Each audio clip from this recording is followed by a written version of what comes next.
Hi, everybody. Welcome. Today is our live coverage of the Falcon 9 launch of Americans into space. We are hoping that we can have a successful launch. We've got some weather issues down at the Cape, but nevertheless, we are listening, and it sounds like we are still go. So, I am not able to stream the actual live feed. This is going to be more of a play-by-play commentary and comments. I do have a few couple fun things to show you before we get going. But it's a very, very good day. I'm a little wide on the angle here to show you my awesome T-shirt that was sent to me by somebody who's a friend of the show and a friend of me and a friend of everybody else. Things are actually looking really good, and we still have about a half an hour to go before launch. They've just pressurized the vehicle, and the good news is that'll give us some time to really chat a little bit about this. Where to begin? I can tell you where I want to begin. When Elon Musk was talking about the interior of the space of this particular capsule,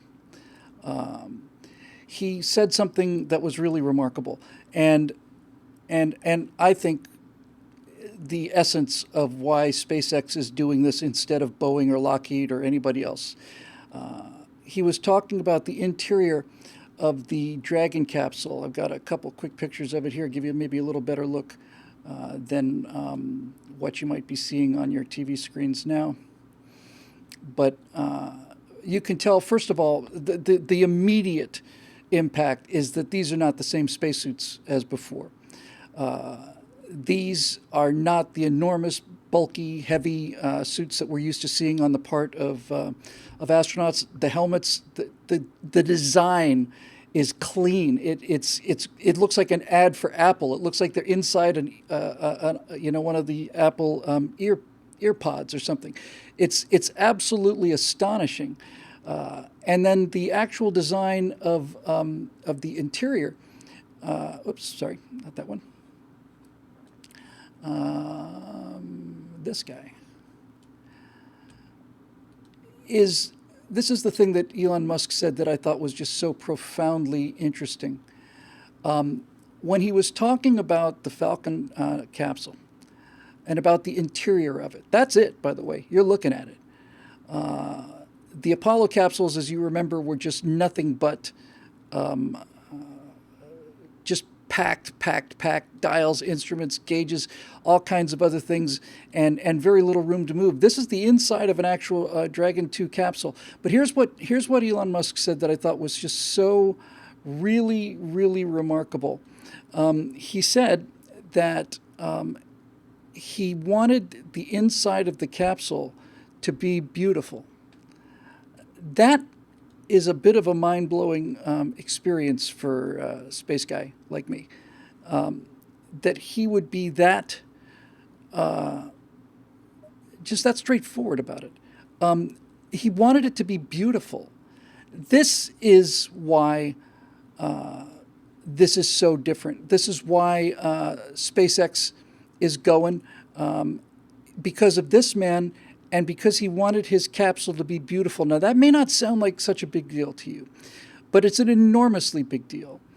And I can hopefully explain a little bit why it's such a big deal.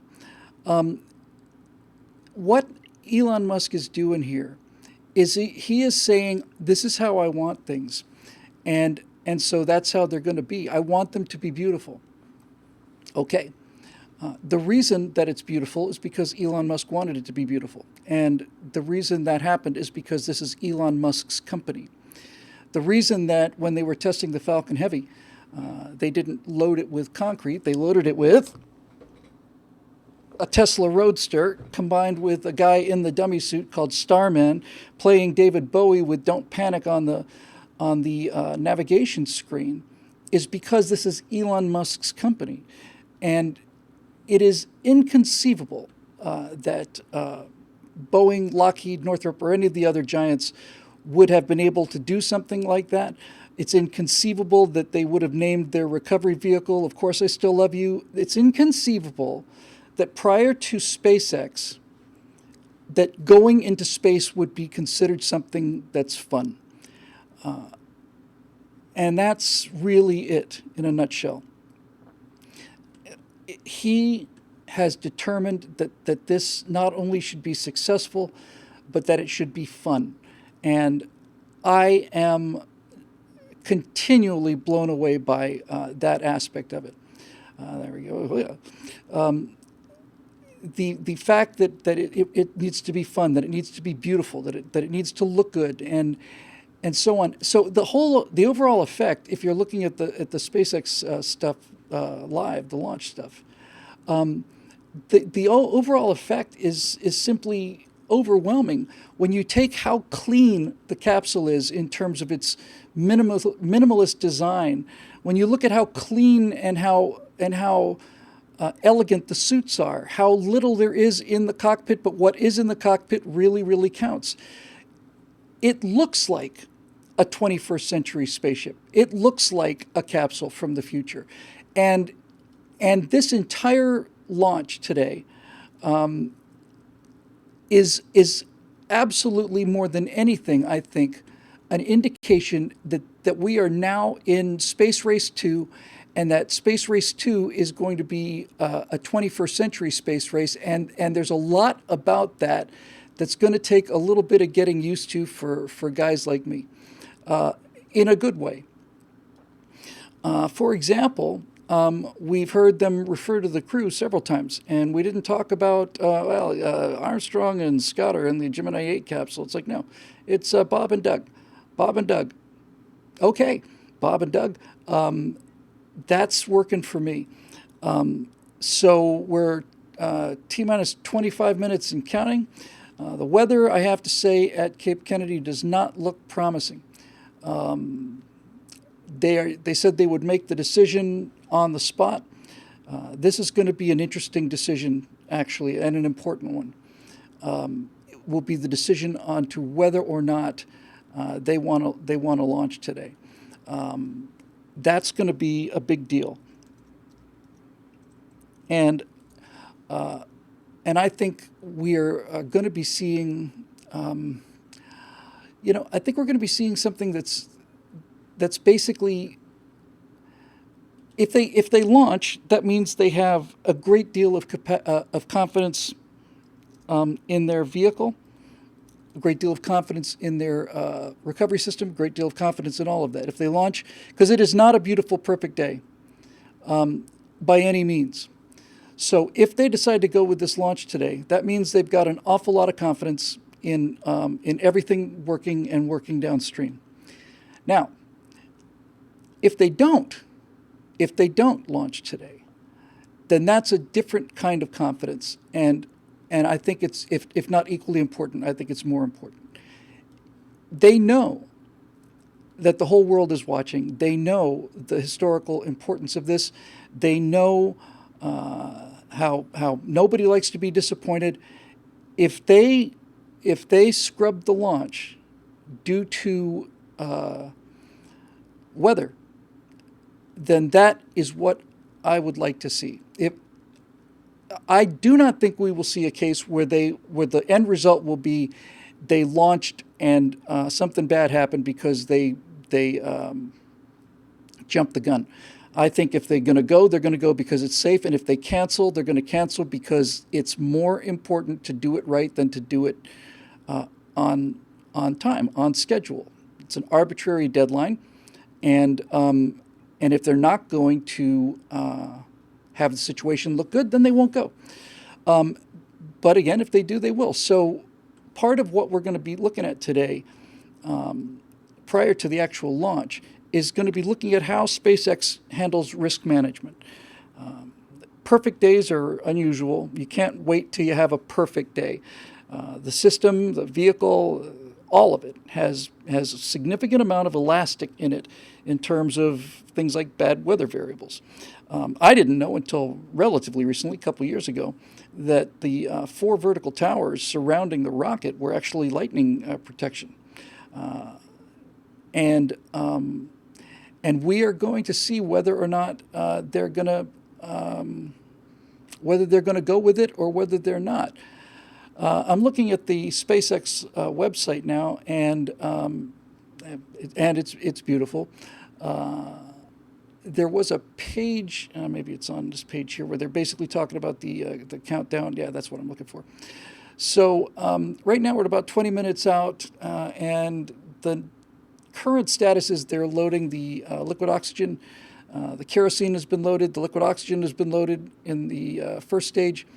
Anytime now they'll start putting fuel into the second stage, and then at 7 minutes prior, they will start to cool the engines. At 5 minutes, T minus 5 minutes, they're going to transfer the Dragon to internal power, no longer being powered through the umbilicals. At T minus 1 minute, the command flight to begin final launch rechecks happens. And I think at 45 seconds, T minus 45 seconds, they're going to make the decision whether they're going to be going for launch or not. So that is a very, how do I put this? That's a very dramatic step. I remember so well from the Apollo days that there was the 3-minute hold, that at 3 minutes they would hold, and they were built-in holds. They would get to a certain number, I want to say 11 minutes or so, and then they would hold for what seemed like eternity to me. And then they'd have a built-in hold at 3 minutes, but they're not doing this. They're going to walk this thing all the way down, and at 45 seconds, they're going to decide whether to go or not. Now, I'm looking at a shot. I'm looking at the SpaceX feed. If you're watching this, I'm sorry I can't co-broadcast it or split the screen, but please, if you're watching on YouTube, please watch the SpaceX channel rather than NBC News or anything. I just think that SpaceX needs to be rewarded for this, and they're going to be providing all kinds of tremendous pictures. So countdown here is showing T minus 20 minutes and counting. Looking at their launch schedule, the first stage should be pretty much fueled with kerosene and liquid oxygen. T minus 16, the second stage begins. Now, I was listening to, just prior to going live with this, I was listening to the stream from SpaceX. And something really impressive was going on. And that was one of the young engineers, you could tell the guy was very young, talking about the escape system on the SpaceX, on the SpaceX Dragon 2 capsule. There was a lot of serious debate several years ago now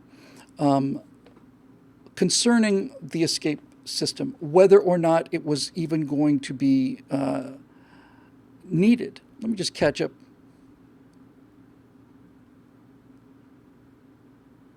Oh, sounds like they might have scrubbed it.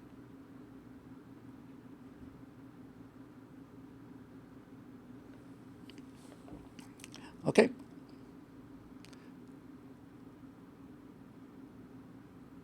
I'm listening to what they're saying. It's sounding like they're not looking good. He says we're going to go. We're going to continue the countdown, but that there's definitely some weather that they don't like. And let's see.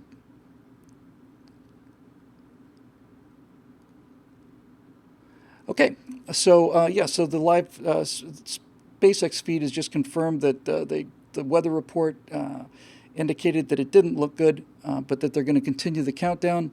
I think that's I think it's reasonable, and I think it's appropriate. I have a very strong feeling, just looking at the weather and having lived in Florida for 25 years, that this is not going to happen today. I'd like to be wrong about that. I'd like to have it be a safe launch, but just having lived there and looking at the skies that we're seeing now over the vehicle assembly building, I don't much like the looks of it. But again, this is something that is being tested, that if you look at the history of spaceflight and you look at the fatalities, we all talk about spaceflight because it's dangerous, and it is dangerous.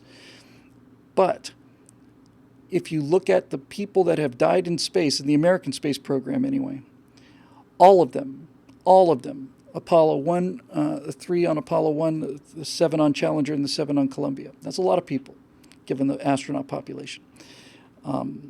All of those accidents occurred with indications that things were not the way they should be, but they went ahead anyway. So one of the things that we're going to be learning today from this is going to be the level of risk management that SpaceX has. It's got to be heartbreaking for these two guys in the capsule. I know they want to go. They look to me like they know they're not going to go, or they don't. They're continuing the countdown. So I'm just going to keep monitoring this and see what SpaceX is actually saying. We're now at. Hang on. Canceled. Okay.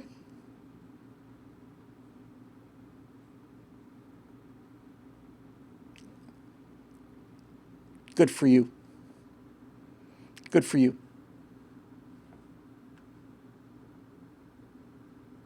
I'm just listening. The launch director named Mike Taylor has called a scrub for the day. Mike Taylor, my hat is off to you, sir. On some level, folks, on some level, this was as important as the launch was. And yet another indication that SpaceX deserves to succeed. Everybody wanted to go today. Everybody. You've got these guys in the suits. You've got the entire world watching, and the pressure to launch is overwhelming. And we've talked many times before about how social proof is the most powerful effector of human behavior. But they canceled it, and there is a large degree of moral courage needed to do that, which was absent in January of 1986, when they knew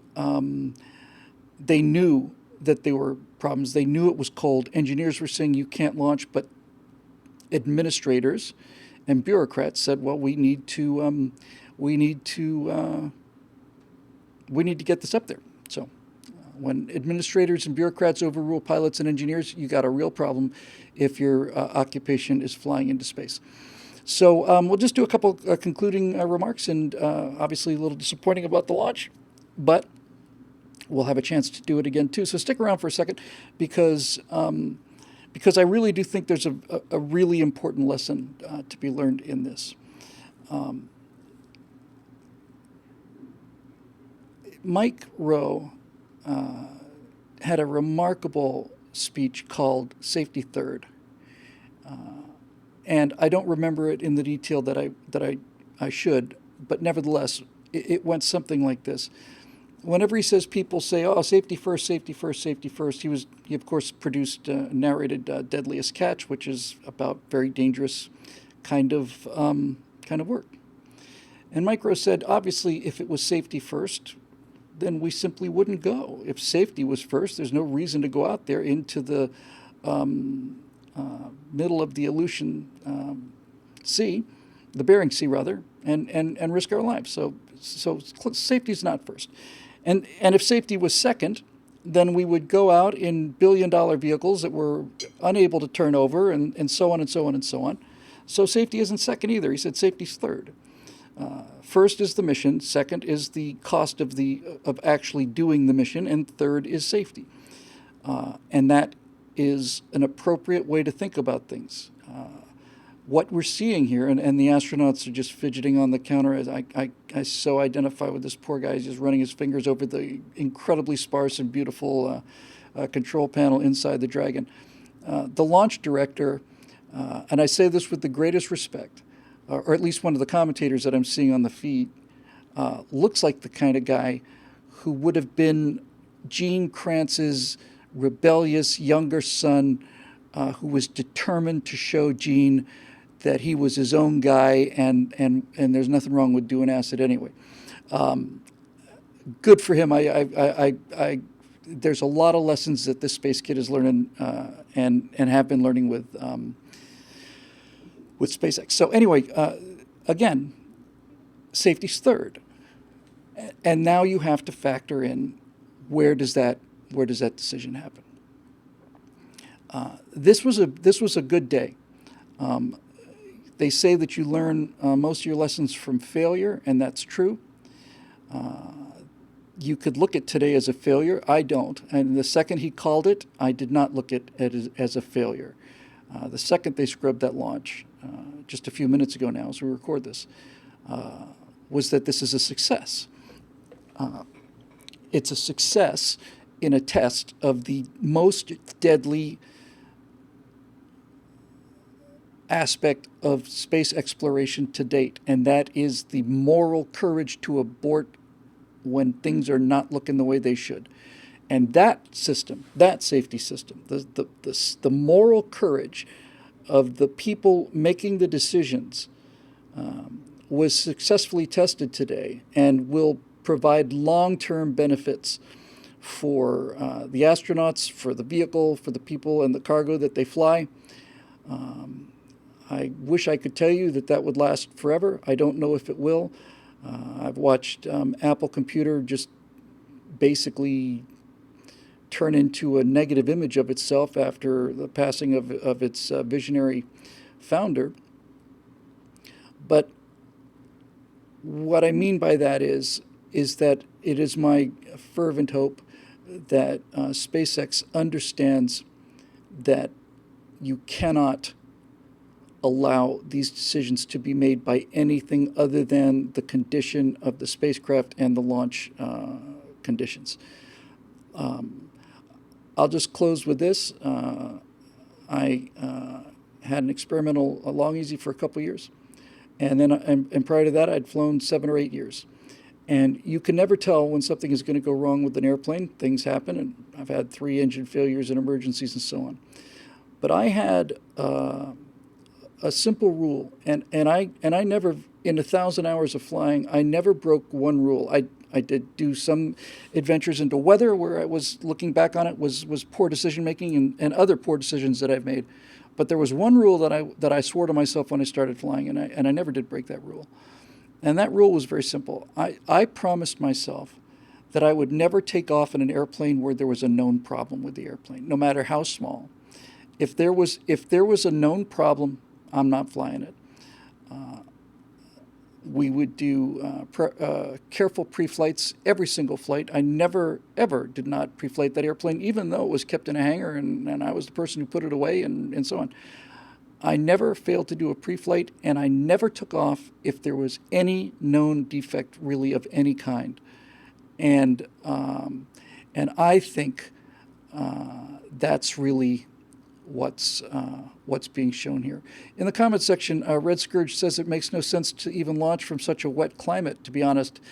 You would think that would be the case, Red, but the reason they launched from Kennedy Space Center Kennedy Space Center is because it is about as far south as they can go in the continental United States. The closer you get to the equator, the more the rotational angular momentum of the Earth helps you. That's why every single rocket you will ever see launched from Kennedy Space Center takes off over the ocean and not the other way around. The closer you are to the equator, the further you are away from the center point of rotation. You can imagine the top of the globe spinning is giving you this, but the equator of the globe spinning is giving you this. And so basically the reason that the launches occur in Florida is because this is the southernmost point that was acceptable for any number of reasons. So you're not going to launch it from Key West, thank God. And so the Kennedy Space Center is the location in the continental United States that gives you the most angular momentum in terms of making life easier to get into orbit. That's why the French Ariane rockets launch, I want to say from Equatorial New Guinea. I'm not entirely sure about that.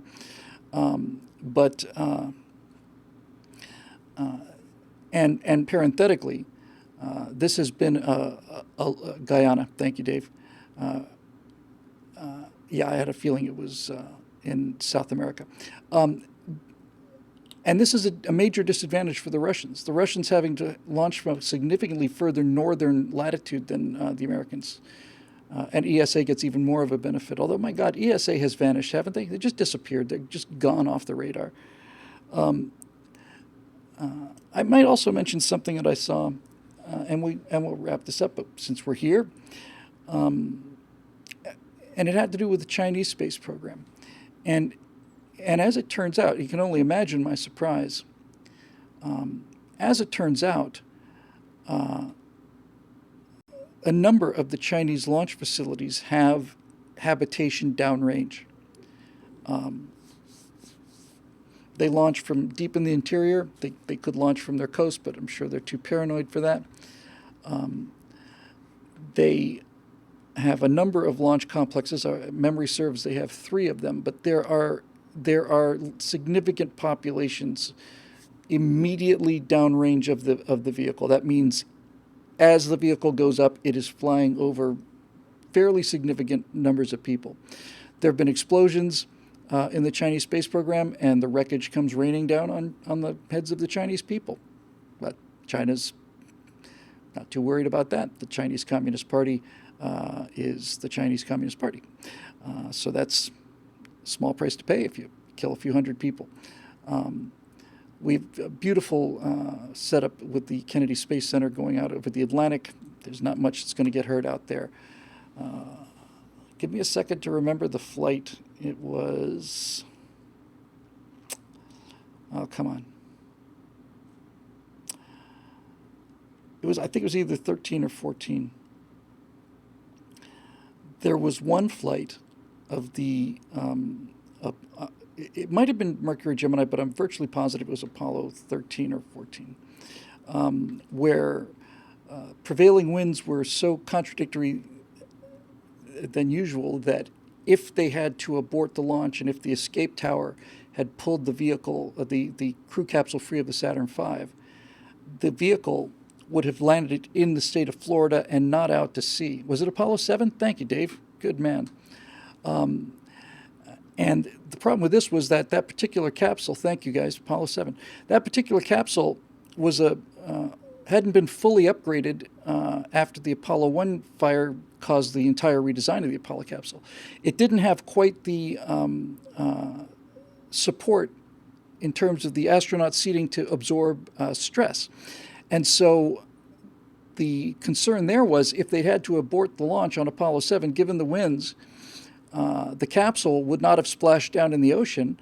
It would have landed in the state of Florida on land, and that could have severely injured or killed the crew because the water does provide a little cushioning. Also provides a large danger too. Anyway, I'll just close by saying this. It's an amazing thing to see. It's a 21st century space program. It's a 21st century spacecraft. All of that said, despite all of it, it is still a capsule, and having seen them do their previous missions and recover the Dragon and unmanned versions and all the rest of it, there is still something a little disappointing about that tiny little capsule coming back. In the last few days, I've seen several videos of shuttle landings, especially the later ones with the higher quality video. And I have to tell you, there's going to be a long time before you see anything quite that spectacular, as that's how you come back from orbit, by God. I do have one thing for you to see. I'll go out on this. I downloaded it, and it's absolutely fascinating. It's about a 3-minute video. I'll leave it with you, and I will put it up there. And what it is I cannot recommend this highly enough. It's a 3-minute video or so, and it is a 50-year time lapse of Launch Complex 39. In other words, it is an animation that shows every single launch out of the the Pad 39 complex, all the Apollo missions, all of the shuttle flights. You'll notice that the launches in the videos goes dark for a while after the last Apollo launch, for Apollo-Soyuz, goes dark as they build the space shuttle towers. Then there's a number of space shuttle launches, goes dark for a while after Challenger.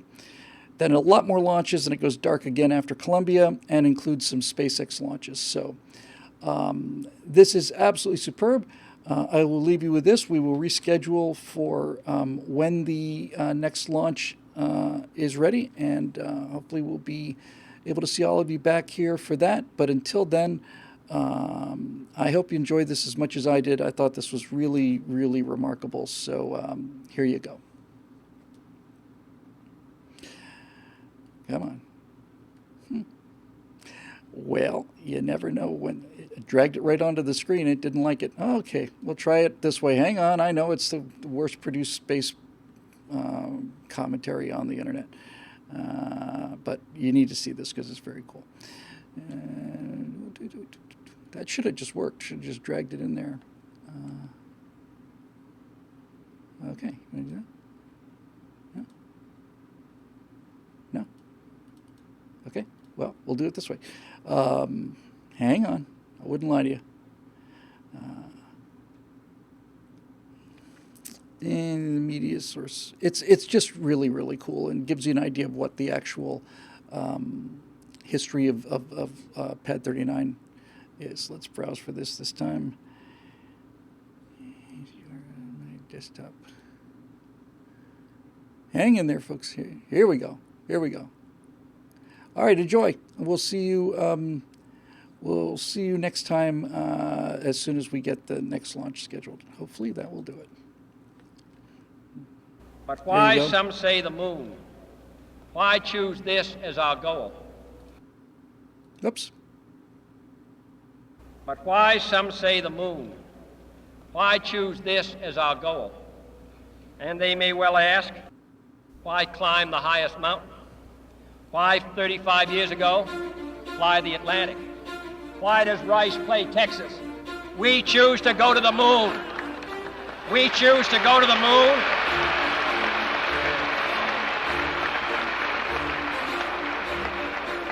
We choose to go to the moon in this decade and do the other things, not because they are easy, but because they are hard. Because that goal will serve to organize and measure the best of our energies and skills. Because that challenge is one that we're willing to accept.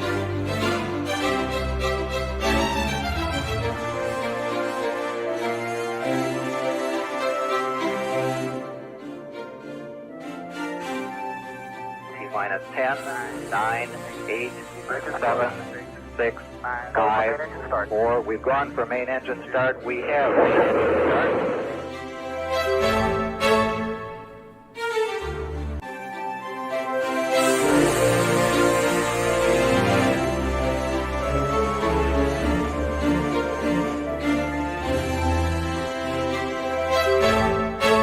Three engines now at 104%. Challenger, go at throttle up. Challenger, go at throttle up.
finally, the space effort itself, while still in its infancy, has already created a great number of new companies and tens of thousands of new jobs. Space and related industries are generating new demand in investment and skilled personnel. What was once the furthest outpost on the old frontier of the West will be the furthest outpost on the new frontier of science and space.